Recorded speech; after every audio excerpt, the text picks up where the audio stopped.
It's a photo that's been shared nearly 10,000 times. Two Girl Scouts thanking this man who stopped at a buy-low in Malden and bought all of their Girl Scout cookies so the girls wouldn't have to stand in the rain. Well, late this afternoon, 7 News learned disturbing new details about the mystery man in that picture. The upstate night sat heavy like a wet coat. The pines huddled close while Greenwood dropped its voice about a man who could move weight like a storm front. They called him Fat.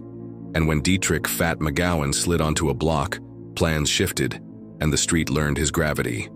By the mid-2010s, paramedics were seeing too many bodies go gray and still. Blue tablets, 30-milligram look-alike stamped V on one side, 4812 on the other, were showing up at overdose scenes. Tiny circles of sky that could drop a grown man to his knees. Investigators in Greenwood County started connecting the dots.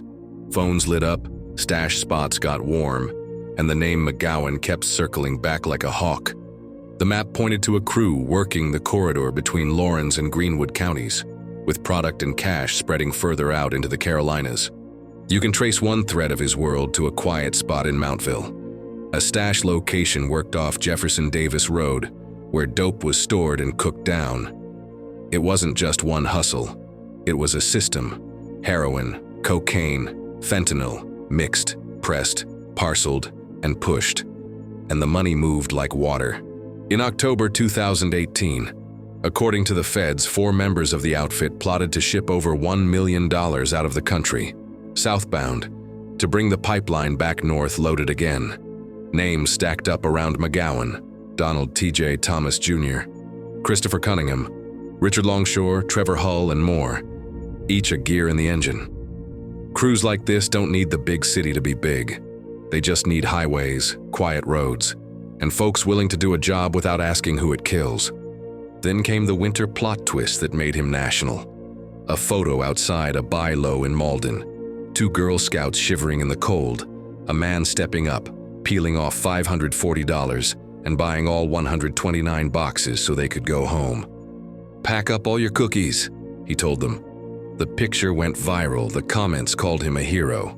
Days later, DEA and marshals rolled up with an indictment that had been cooking for months. One thing I can say, the Girl Scout cookie story had nothing to do with this guy being picked up, a DEA spokesman said.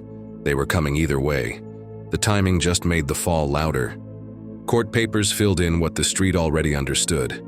The government said as early as 2016, the crew was pumping more than $1 million in heroin, cocaine, and fentanyl through the upstate, and in the sweep they seized 20+ kilograms of heroin and close to $1 million cash. That's not nickel and dime, that's wholesale. McGowan's role wasn't just hands-on, it was orchestration. Phones, couriers, stash houses, and the kind of discipline that keeps a conspiracy humming until the door finally kicks. When the cuffs clicked, Fat didn't fold. He strategized. Jailhouse concrete has a way of shrinking a man's options.